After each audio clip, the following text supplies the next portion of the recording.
কালো গেঞ্জি গায়ে পুলিশের সামনে বুক টান করে দাঁড়ায় আবু সাইদ।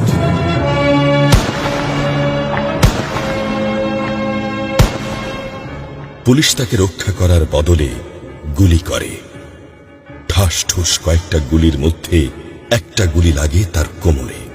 খানিকটা ভাঁজ হয়ে যায় শরীর। সম্ভবত সে বুঝতে পারে নাই। ঘাড় ঘুরিয়ে কোমর দেখার চেষ্টা করে একবার, তারপর আবার আগের মতো আবার দুই হাত প্রসারিত করে সিনা টান করে দাঁড়ায়। ডান হাতে ছোট্ট একটা লাঠি। বিশ্ববিদ্যালয়ের প্রধান ফটকের পাশে বেশ কয়েকজন পুলিশ, হাতে রাইফেল, রাইফেলের তাজা গুলি, আবারও গুলির শব্দ। পরে গুলিটা কোথায় লাগলো বোঝা গেল না।